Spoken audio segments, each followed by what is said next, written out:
Hi, this is part 3 in a 3-part series on how to write a great song. Make sure that you have listened to part 1 and 2 first before moving on to this video. Enjoy!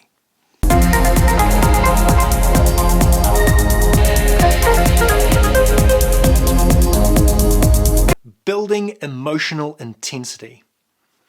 Music is a universal language. This is because music is the language of emotion or spirit or soul or whatever you want to call it. No other art form can touch us as deeply as music. When writing a song, you need to keep in mind the emotional movement and goals of the track. What do you want your audience to feel when they hear this song? Do you want them to be happy? Do you want them to be sad? Do you want them to be reflective? Do you want them to be angry? Do you want them to be uplifted? Do you want them to feel romantic? Music can do all of these things if it's done right. Allow your emotional goal for the song to be your guide. There is no point trying to create a happy song with all depressing minor key elements. Likewise, it will be difficult to stir up anger in your listener with an upbeat rhythm and comical horn sounds on your synths. Your instrument selection, your key selection, your tempo selection will all impact the ability of your song to reach your emotional goals. You need to become an expert at knowing what types of instruments and what types of sounds are going to evoke specific kinds of emotions. You may also find that you naturally have a tendency towards creating a certain type of emotion in music. I typically fall into writing in a minor key and creating music with more drama. Making happy songs is a bit of a challenge for me.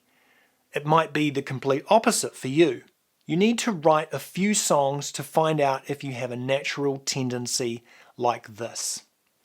Whatever type of emotion you are trying to elicit, there is a typical pattern that you will follow in order to build that emotion over the duration of the song.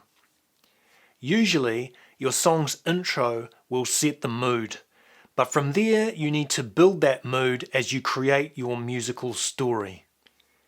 This chart should give you a good idea as to how to progress the emotive element of your song. Emotionally, your song should build towards a climax, which is generally in each chorus section, but with the main climax being in the last chorus section. What this means is that if you are writing a happy song, your climax is going to be the happiest part of the song. But you will build tension all the way through the song to get to that point. If you can take your listener on an emotional journey through your song, you will have them. What about variation? Repetitive elements in a song can make it memorable, but if a song is too repetitive, it becomes boring. One of the key factors in writing a good song is including variation. This can be done in a variety of ways.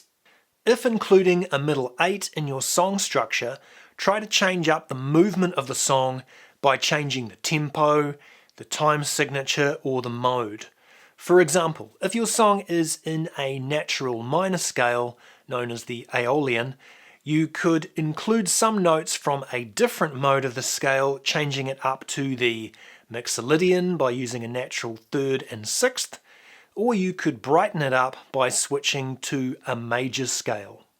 Other types of variation that you can add include playing one of your key melodic elements but on a different instrument, creating a melodic variation of a main element, adding in or removing percussive elements, adding in an unusual vocal section which contrasts with the rest of the song, introducing lyrics that change the message of the song, using filters to change the texture of an instrument, adding in some instruments to boost the power of a section, using effects to adjust the tone or perceived timing of instruments, or moving into a surprise section that the listener is not expecting.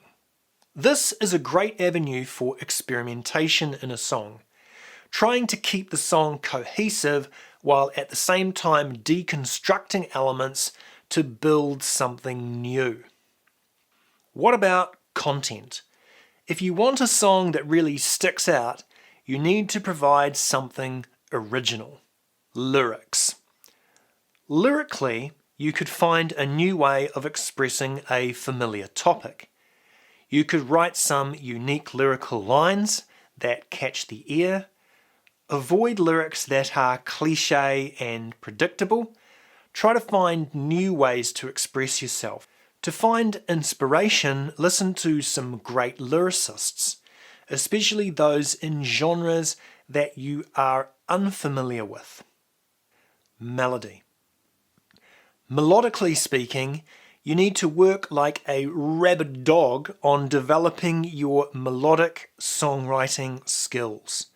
Melody is the heart and soul of any song.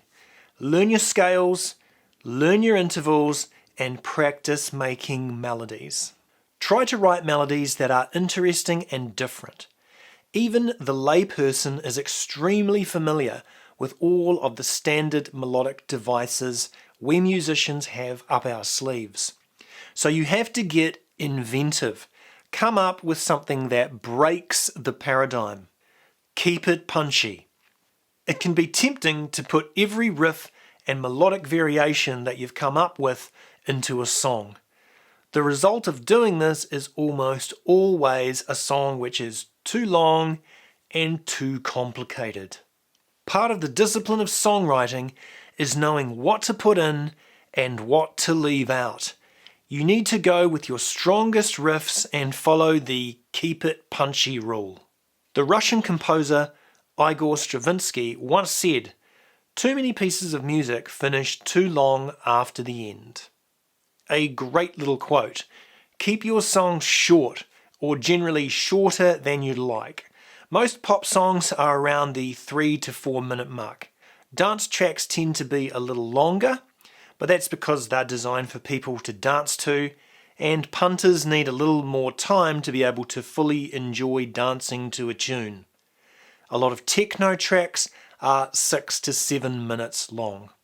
So in short, unless you're creating a big, atmospheric, textural or orchestral piece, keep it short.